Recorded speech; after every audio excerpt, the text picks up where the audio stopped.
Hello, my name is Roy Gutierrez, and I'm going to talk to you about how elderly driving should be restricted on the roads, or they should be restricted to drive on the roads.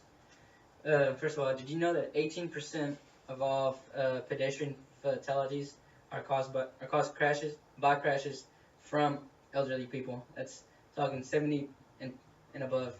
That's coming from BlueWave.com. That's right. Personally, I think that they shouldn't drive at all. But that's taking away their rights. That's not, you shouldn't be able to take away somebody's rights. So I'm gonna talk about how they should be restricted. And I've done a lot of research, and there's a lot of the states have done something about it, but not whole too much. There's only done a few things. So I'm gonna talk to you why they should restrict them. They should because as you get older, you lose your hearing. You have slower reflexes, and you have other medical issues or conditions that could just make make you from not being able to drive. That's a okay. So, in psychologytoday.com, it states that about 75 and older, 3% are involved in all car crashes and 8% in fatal crashes because of their loss of ability in their sense. That's hearing and sight. That's those kind of senses. That's I mean, if you can't even hear, I mean, shouldn't you tell yourself that you won't be able to hear certain things around you that could avoid you from having crashes? That's what I think. So there definitely should be restrictions. There's also BlueWave.com states that the loss of hearing is responsible for at least a third of crashes as one gets older. I mean, so if you were to count 3 people just walking by, when they get older, one of those 3 people is going to have a car crash due to the loss of hearing. That's what I mean. If you can't even hear very well, sometimes you can't hear anything coming if it's coming at you or if it's beside you. And then the second condition is your slower reflexes. SeniorLoveToKnow.com states that approximately 72% of all crashes involve an older person due to slower driving or driving out into traffic, hence slower reactions. If you have slower reactions to even turn, and you can't even turn at a right time, then I mean, don't drive if you can't. That's why there should be restrictions. If you can't pass the driving test, then don't go out and drive.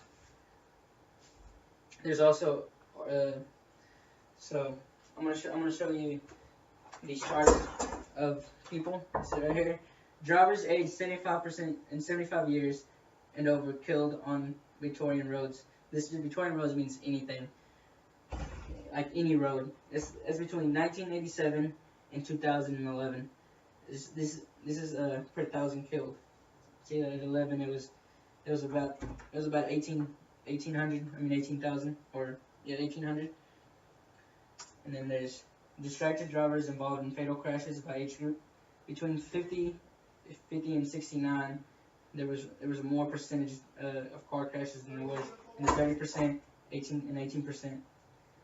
Well, then a little bit less than 20 and 29 than it was from 30 and 39, and then 20 and under, which is 13%.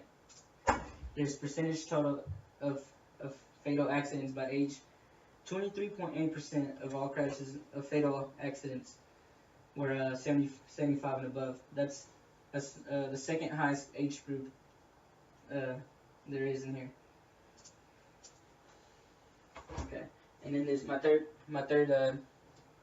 was any kind of medical disease. There's also like arthritis, Parkinson's disease, and diabetes that make it harder to drive for older people. And this was stated by MedicineNet.com. There's also dementia that affects the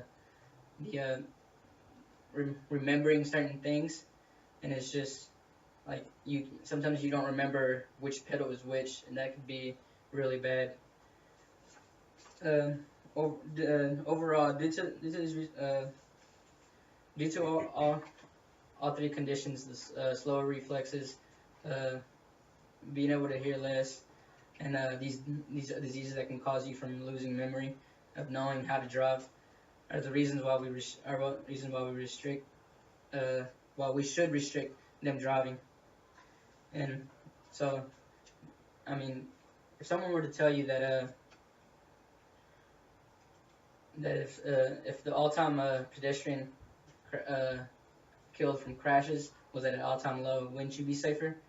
And this is due to the actual restrictions of them driving. I'd be safe too. I'd be safer. If you didn't get to see up close, here's mine.